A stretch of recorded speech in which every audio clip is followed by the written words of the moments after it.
Welcome to Cataclysmic Comics Backpack. We're meeting in an abandoned cafe at the edge of a future catastrophe. My name is RonKasman, and periodically, I prepare a guest for an adventure into a desolate, apocalyptic landscape, and I provide them with a knapsack into which they can place 5 comics or graphic novels of their choice to accompany them through oblivion. Their very difficult job is to make those choices. Hi, this is RonKasman, and welcome to Comics for the Apocalypse. My guest today is RonKasman. Now, Ron is a Toronto-based artist. He has also been a teacher now for over 3 decades. And recently, he has produced 3 graphic novels since the turn of the century, the most recent one of which is The Geek of the Gods on Caliber. Ron is a letterer and an artist and a colorist, just a wonderful craftsman and a great storyteller. So to begin with, Ron, you're a Toronto boy, aren't you? You were born in Toronto? Yes, I was born in the north end of Toronto. And is that where you grew up? I grew up in North York, went to York University, and then went to the University of Toronto. At age 23, I became a school teacher in Oakville. So I moved there for a short while, then moved back to Toronto to live closer to what I was used to. Now, let me take you back. What is your first memory, a comic book memory, something to do with comics, when you first became aware of them, anything like that? Okay, they were always around. We're of similar age, and it was a mass media when we were children. More than that, my aunt was a news dealer. My aunt, in my eyes, was a bit of a hero, Annie. Her husband passed away when she had her 3rd child. Her eldest child would have been about 12, and then she had a baby. She brought up 3 kids selling newspapers on a street corner. We don't have that phenomenon anymore. Mm-hmm. The news dealers have moved into the subways, but they used to be near the subways. And they were like the ones you see in the 1940s comics. Mm-hmm. Get your paper, mister. So Annie used to tear off the top third of the title of the comic, send it back to whoever was distributing the comics, and then they would be there for her household and also for my household. My strongest memory of a comic would have been in 1963. I was 9 years old and I was homesick. She gave me a whole stack of comics. The way I did it at the time was I read a Superman comic and then I read a less interesting comic like Green Lantern, and then another Superman and another less interesting comic. One of those less interesting comics was Avengers number 4. And keep in mind, I was 9 years old. I was completely bowled over by Avengers number 4. It would be like sitting a 9-year-old today in front of the television and saying, why don't you watch Lord of the Rings? You might enjoy it.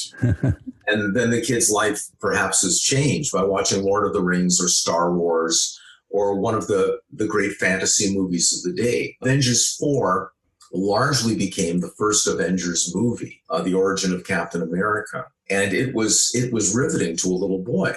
I reread that over and over and over. It's not on my list of 5 comics I take into the apocalypse. I found comics that are even better. It's one of the greatest comics I've ever read. That's a wonderful memory. Now, art has become such a big part of your life. How did you first become aware that you loved art, that you loved to draw, that you loved everything about it? In the end, you loved to teach art as well. That's a difficult question.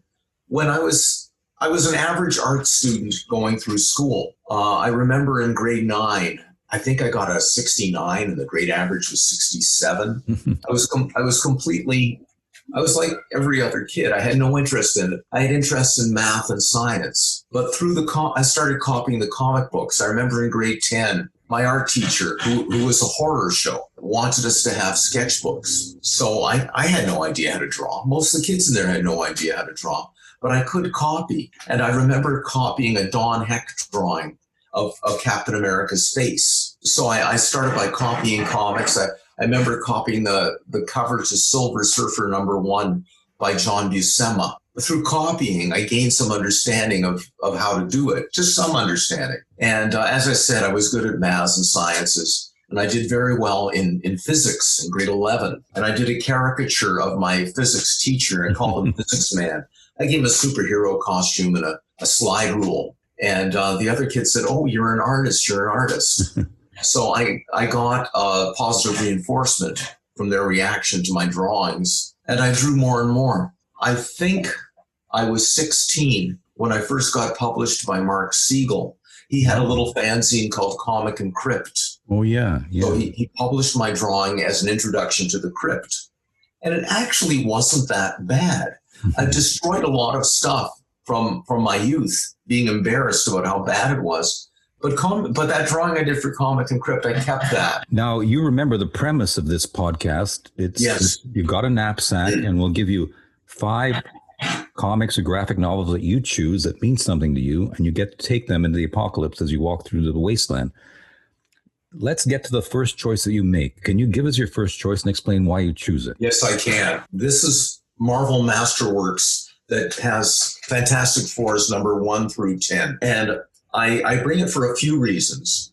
One is that much of the Marvel Universe was based on Fantastic Four 1 through 10. And I have to remember that these guys, Lee and Kirby, were just churning it out on a monthly basis. They weren't there saying, this is going to be the basis of a company worth billions of dollars.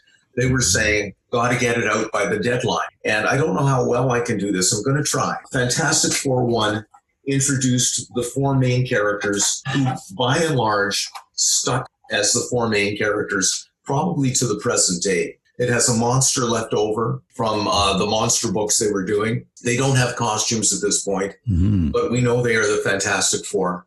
The title lettering, which looks like it was done in half an hour, is now an established font. You see it everywhere. And it introduced the Mole Man, which stayed on for 50 years as a character. If we go to the next, the Fantastic Four meet the Mole Man. If we go to issue 2, if I can get there. That was the Skrulls, wasn't it? They meet the Skrulls from outer space. Again, a strong plank in the platform of Marvel. Issue 3 is certainly amusing enough. It gives us the costumes. They were without costumes, which was unique. They decided we better go with the costumes. And they pulled in the Fantastic car, which was not that well designed and hasn't become an important part. And I think the key character, I don't even remember his name, the key character in there, someone decided we better renew that character. We better pull him out. But he faded away for decades. So 3 was not a stinker, but it was a minor issue. Yeah. In number 4. That was a Submariner, if I remember. They bring back the Submariner. Now, neither Lee nor Kirby invented the Submariner. Bill Everett created the Submariner. But they sure did a good job with him when they brought him back. And they have, again, a major Marvel character. Now, number 5, there was a time before the films when there was no contest about who the greatest Marvel villain was. It was Dr. Doom. Always. But the movies messed up the character. And it could be that Magneto has emerged as the number 1 villain. I don't really know. But if he has emerged that way, Dr. Doom was the number 1 villain for more than 40 years. So this is just issue after issue. Team up of Submariner and Dr. Doom in issue 6. Number 7 was a minor story, Clergo, Master of Planet X. And I don't know if Clergo has been brought back, probably for an issue or 2. Maybe. But what you have is a very exciting standalone issue, which made very little impact later on. Number 8 is the Puppet Master and the Puppet Master's daughter, Alicia Masters, the blind girlfriend of the Thing. An excellent issue. And number 9 is Submariner again, and number 10 is Dr. Doom again. So what we have is as close as you can to a single book encompassing a large chunk of the Marvel Universe. I don't think there'd be a book that had more. You're right. Now, let me call you on that a little bit. Okay. Because one of the things we don't allow are compendiums, volumes, omnibuses that gather stuff together. We try to limit it to specific issues, one graphic novel, but not as much collections. If you had to reduce that FF 1 to 10 to one issue that you could take with you, which one would it be? Here it is. This is Fantastic Four 1 as a pop art book. There's another reason that I show it. They've reduced each panel to a page. Wow. Yeah. And what you see here is, I know that Kirby was a very, very simple artist, but everything is perfect. It's put together like a Roy Lichtenstein painting. Yeah. And we think of it's not really known who inked this. It was probably Christopher Rule, but it might have been George Klein. No one's too sure. But even the inking, even the lettering is done in a professional manner. I don't know if I can call the delineation beautiful, but very professional and very well designed. I mean, these are just single panels by Kirby. But one thing I notice, and let me ask you about this. When I remember that book and the books you've shown so far from FF1 to 10, I remember the original newsprint issues, the floppies, and the coloring on there. Whenever I see reprints now in those collections, all the coloring is different. It's not a newsprint sort of where it's faded, and you can see the dots, and it's on glossy paper. And to me, that has a different effect. I don't know what you think about that. The newsprint has its own charm. What it gives you is a strong black, and all the other colors are dull and fit within the black. When you try to brighten the colors, they fight with one another. It doesn't work as well, but it works in its own way. And there are other people who've done a wonderful job coloring. When I was a kid, which is about the same time when you were a kid, most of the Marvel comics were accessible. Yeah. I bought Amazing Fantasy 15 for $3.50. I bought Spider-Man 1 for $1.50. I bought Hulk 1 for almost nothing, like 10 cents. Oh, Iron Man 1 was 50 cents. The first Thor was $3.50. Yeah. But the one that I couldn't get was Fantastic Four #1. And that's because everyone wanted it. It wasn't just a first issue, it was the first issue. I think today Amazing Fantasy 15 would be the first issue. It's gotten more popularity, yeah. Yeah, but at the time it had an enormous impact. And I have been able to get a copy, lower grade, but what I can afford. Well, it's a groundbreaking issue, and it set in motion that whole Marvel universe that was dominant during the 60s. This is, again, a compilation, but we're going to get to my favorite issue. This is Carl Barks' Uncle Scrooge. I've heard it said of The Simpsons that Homer Simpson is the most realistic character on television. Mm-hmm. And I understand that, because whenever Homer Simpson says something or does something, we link it to reality. Mm-hmm. When you watch other characters, some of them might have a strong measure of reality too, but some of the things they say are not as well thought out as everything Homer says. I would say that Uncle Scrooge is the comic book equivalent of that. He's more of a person, though he's a duck. He's more of a person than anyone else in comics. Now, is this your second pick? Well, I don't know if I'm picking them in order. It's hard to pick 5, let alone pick. I know. That's the hardest part. Yeah, it probably is my second pick. Yeah.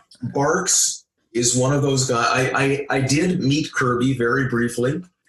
I met Wally Wood very briefly. I have met Gilbert Shelton, but not Barks. The closest I ever came to Carl Barks was, there used to be a magazine called Comic Book Marketplace. Mm-hmm.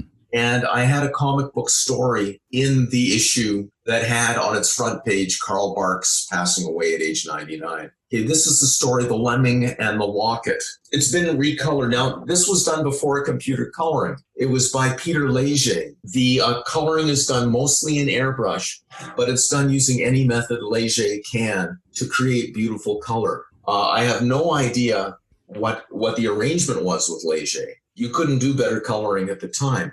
So though I have a full collection, I prefer reading this one. And there's another reason why I prefer this. Not only could he draw ducks, but he could really draw.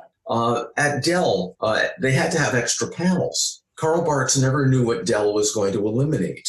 And they usually didn't eliminate panels based on Scrooge crossing the line. I mean, the comics code wasn't there. The Disney code is much tougher than the comics code. So it wasn't about crossing the line.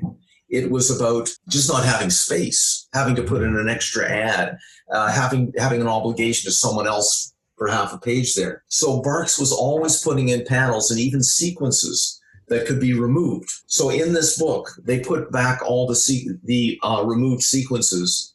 Wow. And they don't color them. I wasn't aware of that. Yeah, so to me, this is the book.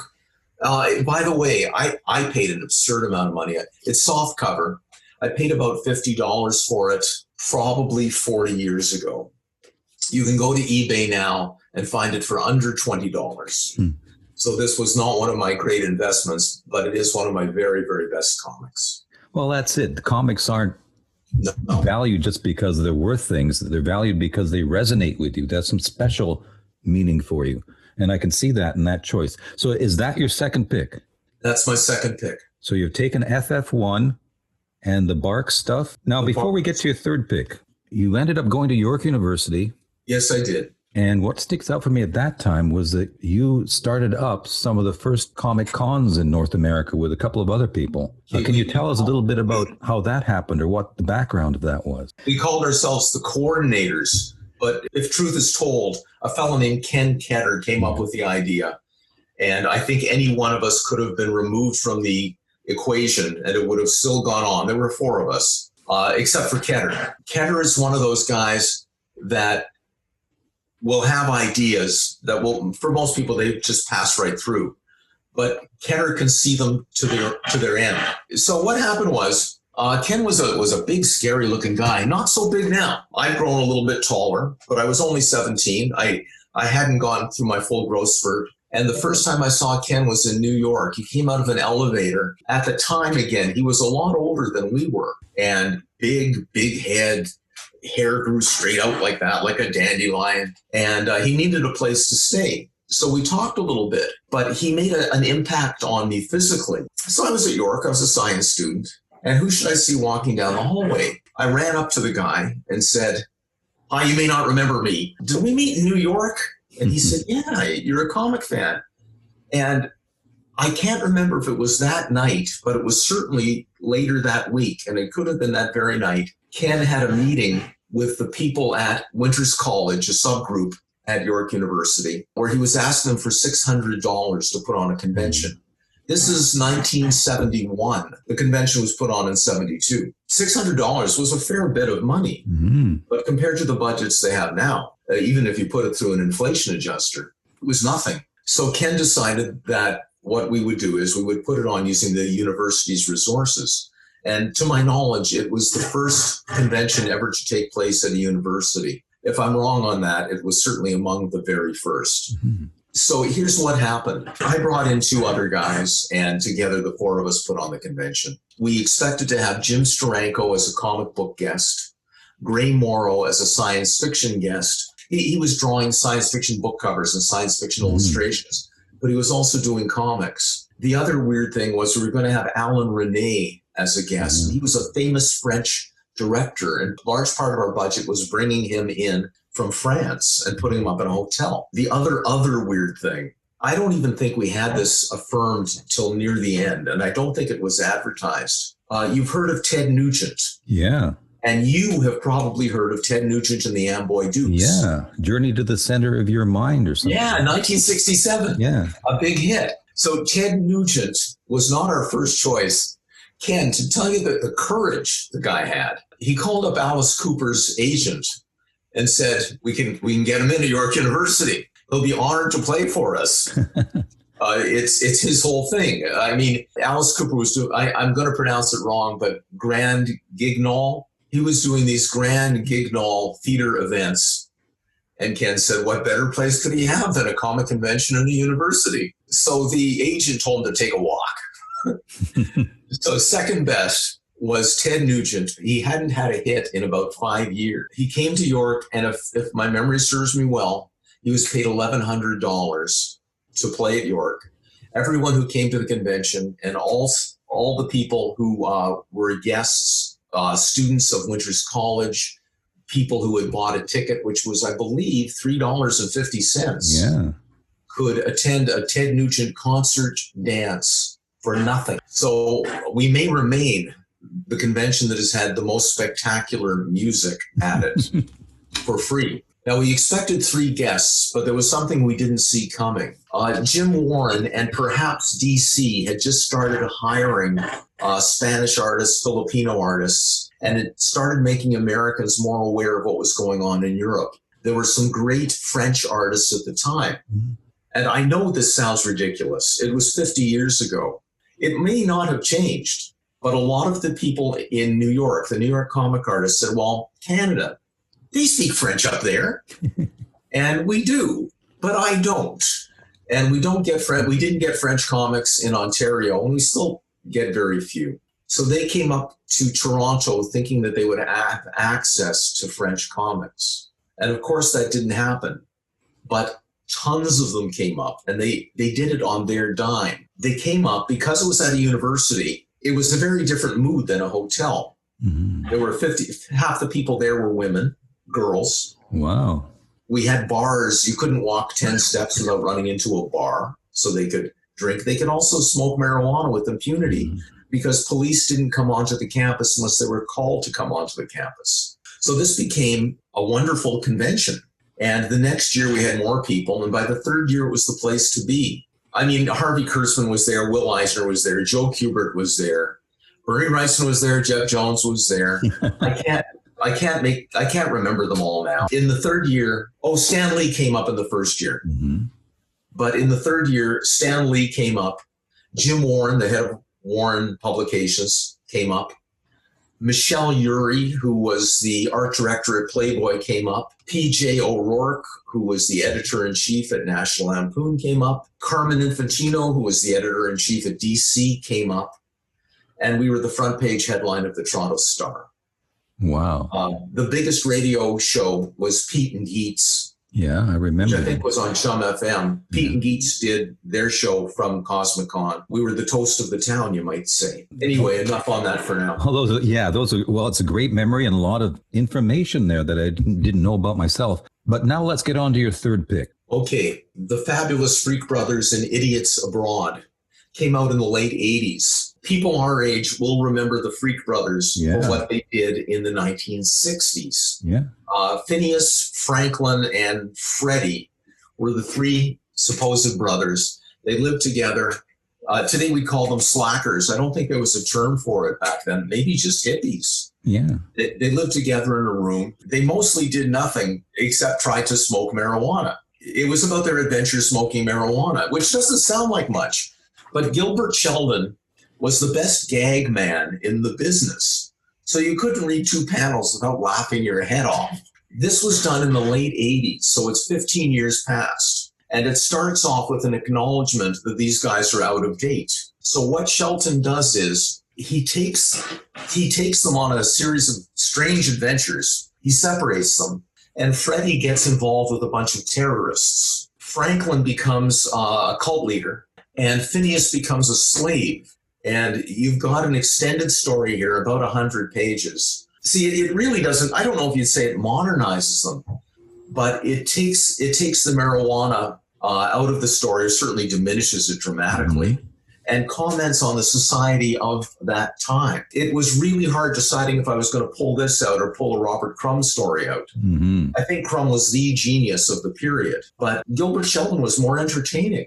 You couldn't stop laughing while reading his stories. I also remember Shelton's Wonder Warthog. Wasn't that his as well? I think Wonder Warthog preceded and was also done while the Freak Brothers were being done. And I have the collected Wonder Warthog upstairs. Mm-hmm. It's funny too, but I think the Freak Brothers, it's a personal thing. I think the Freak Brothers were better. And I think the best Freak Brothers story came out about 20 years after their peak. And that was it. That's the sort of contemporary version of their adventures. As close as we can get to contemporary. An addition in this is it's full color, which adds to it. And Shelton decided to get an assistant. I don't know if you could call him an assistant, someone to ink his work named Paul Mavridis. He's certainly an artist in his own right. The art is, well, it's both of them. It's not just someone tracing over Gilbert Sheldon's lines. It's someone making his lines ever more exciting. When you look at a book like this, you can say to yourself, well, so he draws these crazy images. But it was, again, a lot more than that. No, both of them could really draw. So I didn't buy it as eye candy. I bought it for the laughs. But it serves both. And I think if the apocalypse occurred and I had to bring these stories, I had to bring 5 stories. Mm-hmm. I'd have to bring something from the underground too. Yeah. And that's what I'm bringing. I think it's that's justifiable. Would you have considered yourself an old hippie back then? What I think is a little bit like communism, which people argue never existed, maybe 20 minutes. There might have been a hippie at the corner of Haight and Ashbury in 1967 for about 20 minutes. but no one really fit the image. Yeah. Hippies wore paisley. They liked to wear purple clothes. They were far on the left. The guys, if they did anything at all, were lead guitar players, but most of them did nothing. Their girlfriends, ideally, were strippers. These things just didn't happen. And what I was a kid with long hair who thought modern music was really good. That's all I was. But I had, you might say I knew which side the bread was buttered on. I went to university. I was sometimes a good student, not always, but sometimes I was. I tried to lead a life at that period which would aim me towards a pleasant life in the future. And it worked. So I was leftist politically. I remain leftist politically. But I did have some of the aspects of hippie. The idea of a hippie is a bit of a caricature. Well, after university, you had over 3 decades of being a teacher. Yes. Now, how has that influenced or impacted your ideas about art? I mean, all those interactions with students, all those ups and downs and those different kinds of people that you can touch and they touch you. How has that impacted your approach to comics and art? Well, that's something I really haven't thought much about. I taught 2 extremes. I don't think the system exists anymore, but I taught art in a vocational system. Again, if people have never heard the word, it's one thing, but if you have, most of the students have, we don't even talk about IQs anymore. 80% of our students had IQs in the normal range. Yeah. They're not stupid. They were rumored to be. But when their IQs were measured, they usually, but not always, did better on performance activities than they did on verbal activities. Yeah. High school tends to stress verbal activities. So we did more performance things with them. Of the 30 credits in high school, when I started there, 19 of them could be in shop courses. Eventually, the laws were changed, and 15 of them could be in shop courses. But even the courses like English and math tend to stress performance activities. I have 2 degrees I have a degree in the history of art and a degree in art education. I've got 2 degrees in art. But what I taught at the vocational school is mostly crafts. So I gained an appreciation of things like macrame and pottery. I wouldn't have ever considered that as a teenager or in university. Now, I left that school after 18 years and then spent 13 years in the academic system. But the school that I ended up with was a school that had an awful lot of very serious students from families where the parents made good through education, and they wanted their own kids to make good through education too. Some of those kids had shocking amounts of talent. Grade 11, you do figure drawing. And I did it one year, and there was a kid who had probably never done figure drawing before, and she could do it better than I could. Now, mind you, I could show techniques and things in my drawing so that someone who hadn't looked at much of this would think mine was better. But it wasn't. I knew what I was looking at. Apparently, before Bobby Orr went into the NHL, Harry Howell was the last person to win Best Defenseman, whatever that trophy is called. And he said that from that day on, it will be Bobby Orr winning it because he saw Bobby Orr play. And he thought, well, after a bit of time in the NHL, there's no way I can touch this guy. Yeah. And it was that way with that little girl.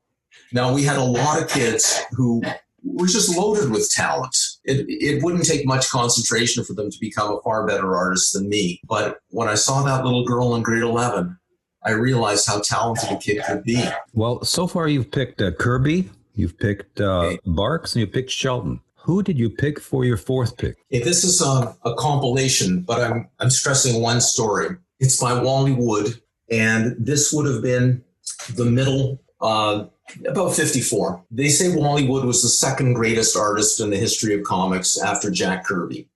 That Kirby was the king. There was nobody who did for comics what Kirby did. But if there was a contender, it was Wally Wood. And this might be his finest story. There's so many to choose from. But what we have here is not just a brilliant artist.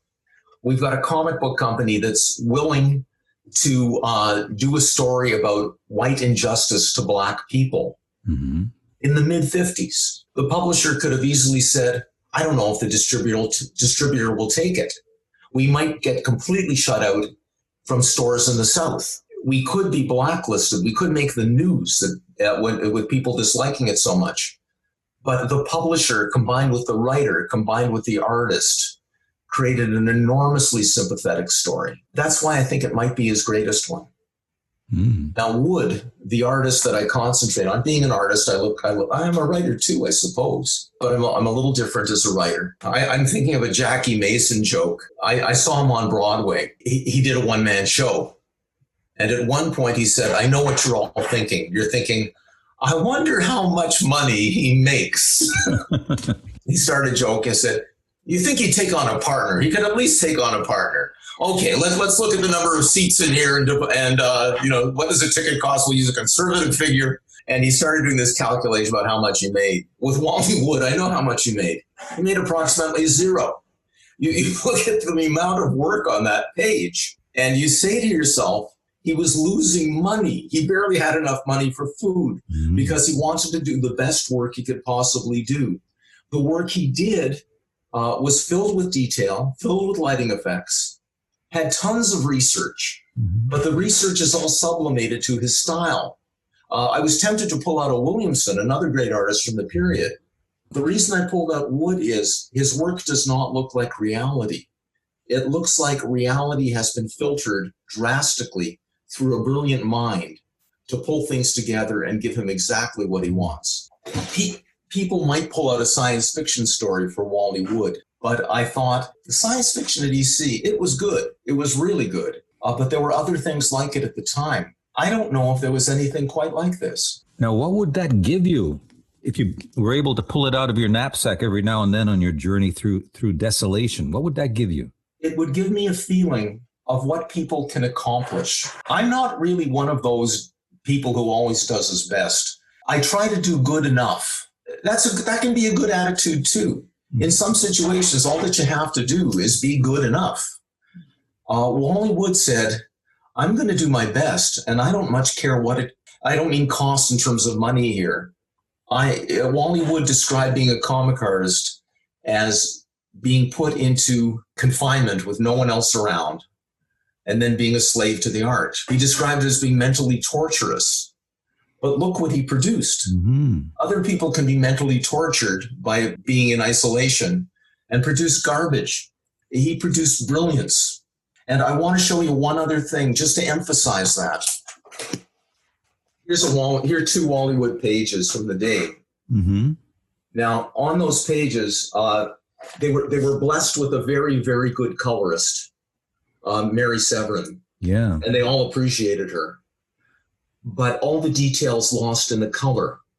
The detail is also lost in it being printed this size, regular comic book size, and on newsprint.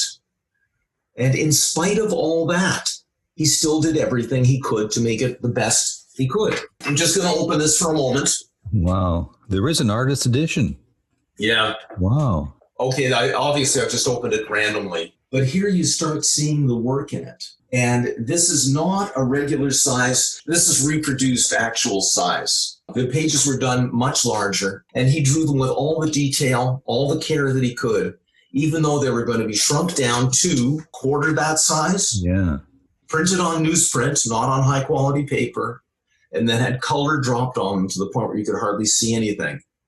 He didn't live to see this. He never knew that anything like this could happen. But he still gave it everything he had. So it would inspire me to do the best I possibly could at certain times. Not all times, but certain times. Sometimes you want to be a perfectionist. I can see that. Somebody's hard work and talent and everything would come through every time you looked at that. And I think I have an interesting anecdote. My old friend Peter Sue worked for Wally Wood for about 3 months. Peter led me to believe that Wally Wood wasn't completely honest in his business dealing, and Wood died owing Peter $6,000. That's not led to believe. I heard him say that to Wood's widow on $6,000 short. But Wood had to keep him happy, so he gave Peter pieces of artwork along the way. I also worked for Peter Sue. I lettered for him. I did the odd drawing. Just things to speed up the process. And he had to keep me happy one way or another. And he gave me some Peter Sue art. But more than that, he gave me a color illustration by Wally Wood. These things are as rare could be. So I had it up on the wall. Then my late wife took it down, and it was in a drawer for 2 years, and I hadn't even noticed. So when I pulled it out, eBay had began, and I said to myself, what can I get for this thing? I don't care that much about it. I like Wally Wood, but the originalness does't mean much. So what I did was I sold it, and I bought this. I couldn't have possibly afforded it without selling the Wood original color. An FF1 for an original Wood. Yeah, pretty much a trade. I don't think you can lose there. That's good. Well, that's an excellent story. Now, what you've done since the turn of the century is you've produced a number of graphic novels, starting with the one on William Lyon Mackenzie King, and then Tower of the Comic Book Freaks. Yeah. And your most recent one, Geek of the Gods. And now you're working on another one. Tell us a little bit about that. It'll be about 216 pages. Okay, these were published by Caliber Entertainment out of Detroit. And they've been good to me. They're honest men. I like working with them. Caliber has not committed to my third book.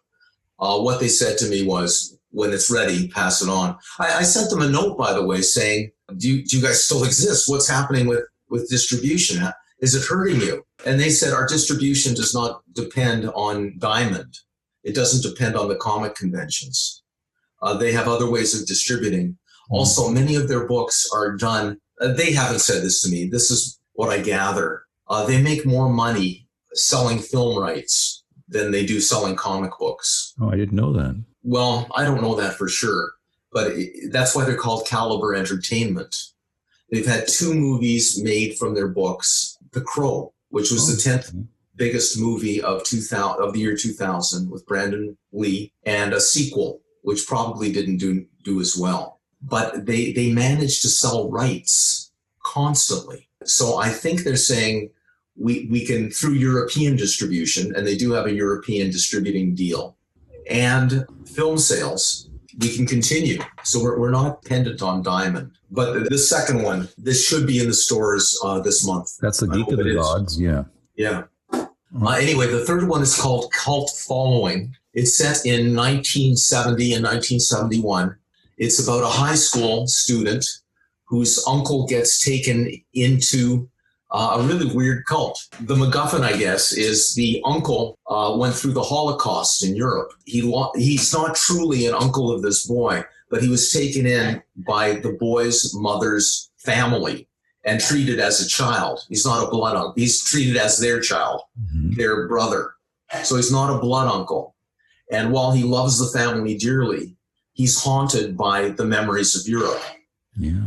He finds a cult that says we can get rid of that.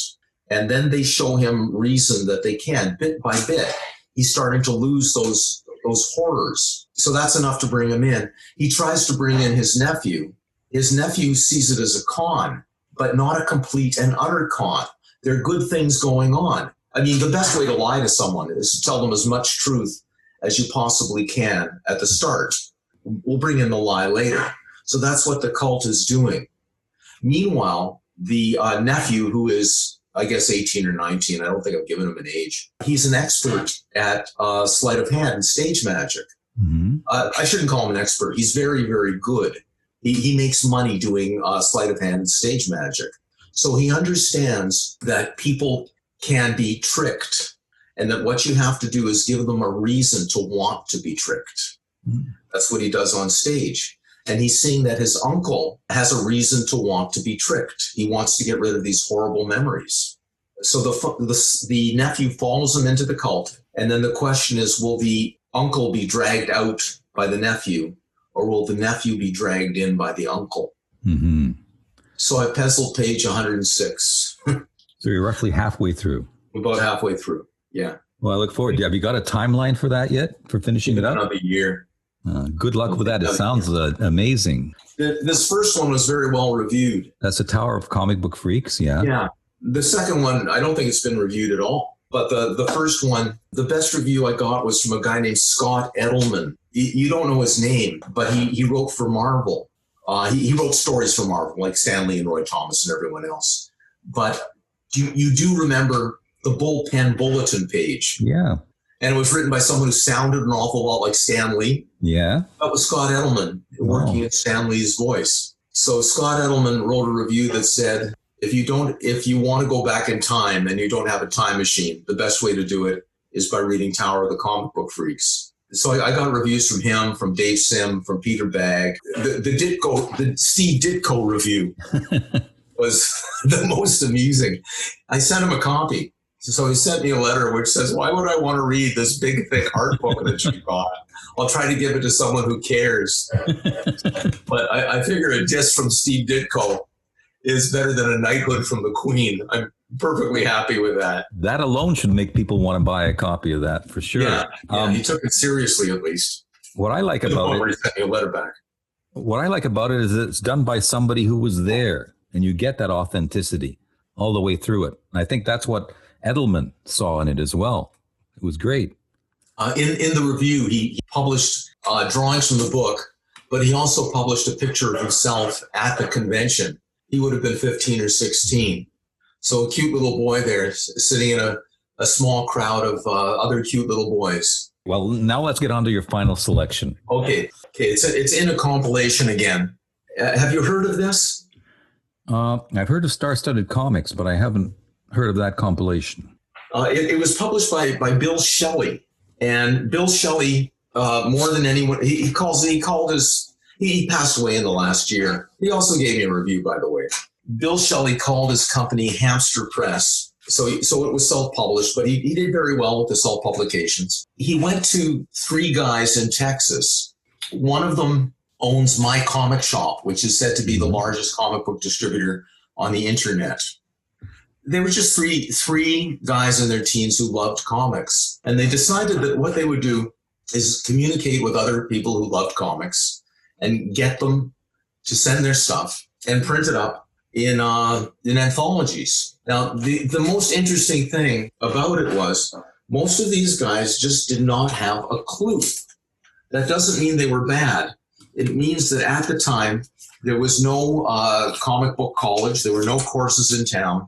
There was no way to go about this except by looking at the best stuff you could find, which was mostly Marvel and DC. Now, here I've got a story by Larry Herndon and Buddy Saunders. And these were 2 of the guys who were publishing it because they had to start with their own stuff.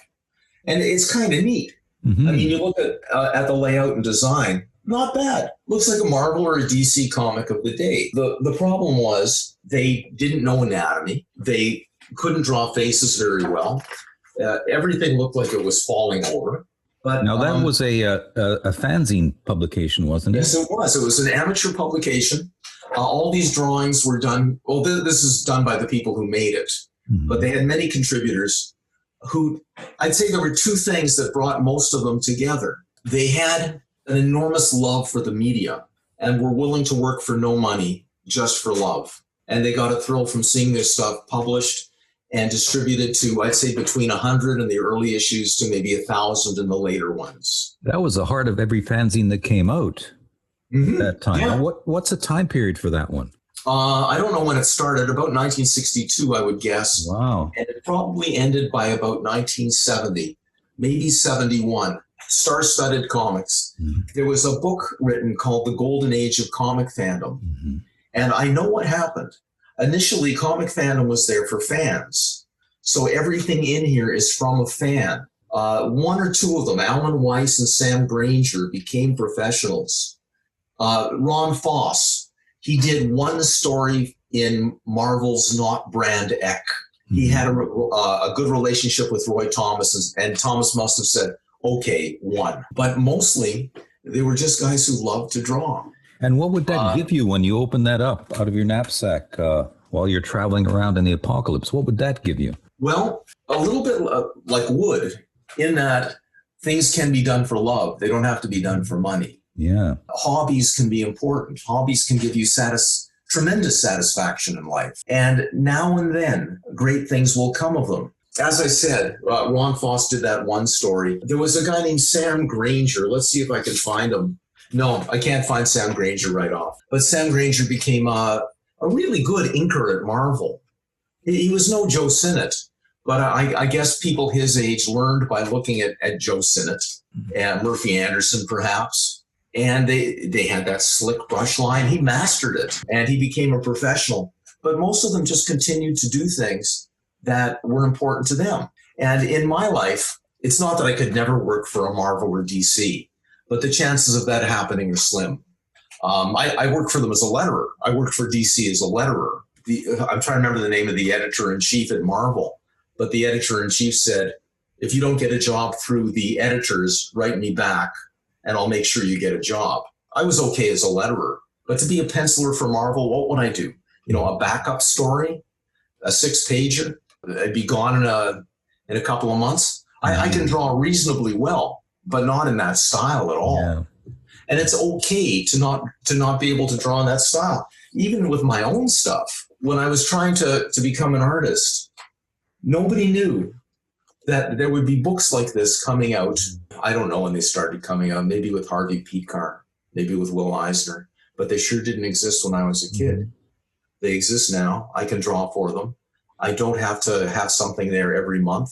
I can have a family, I can have a day job, and I can keep going. Yeah. And these guys were the inspiration. And I showed you that story by 2 of the publishers. Not that great, you know, by the standards of the day, but certainly inspiring. And a reminder that great things come from, well, what's the cliche? If you're taking a long walk, the first thing to do is take one step. It's okay to take one step and even fail at that one step. Eventually you'll get it right. And that's what this book would remind me of. That's what that story would. So let me review your choices. You've got Kirby, you've got Barks, you've got Shelton, Wood, and then a sort of compilation of fanzine artists who were inspirational. Keltner, Saunders, and Herndon would be the publishers of Star-Studded. And Keltner and Saunders did that story. Yeah, that's a wonderful knapsack to have around with you, and one you can rely on and go back to so many times. Now, I'm going to give you another choice to take with you. You can have one luxury, any object to take with you to help you out, but it can't reverse the apocalypse. It can't magically make things go away. But one luxury that would give you some comfort as well. It can be anything. It's insignificant, but any luxury that you would choose. A luxury, not just another item, a luxurious item. Yeah, some sort of luxury on top of the comics in the knapsack. I don't know. I could take a guitar. That's a good idea. I can play the guitar well enough to say I can play it. I could sit around the radioactive campfire as the rocks glowed, and I could play the songs that I cared about. So the guitar would be my luxury item. That's a great choice. So on your back, you've got a knapsack and a guitar. You make a nice silhouette going off into the sun. A guitar case. Oh my. One last choice for you. You've got your knapsack. You've got your guitar. We give people one superpower they can take with them. Any sort of superpower that you want. Okay. Is know thyself a superpower? It can be, yeah. I think of it as a superpower. Yeah. Because it's so hard to know thyself. It would be like a super strength, actually knowing how others see you. Yeah. It's very hard to do. So allow me to take a superior version of know thyself with me as I go through the apocalypse. Good. That's a hidden internal power that can be very helpful. So you've gone through this whole exercise and we finished up. Ron, I want to thank you for taking the time to do this and giving us your interesting choices. Some of them might even be inspirational to somebody else. Thanks for joining us and thanks for doing this. And good luck in your work on the graphic novel. Certainly my pleasure, Ivan. Good luck in your series. Thank you. Thanks a lot, Ron. Bye-bye.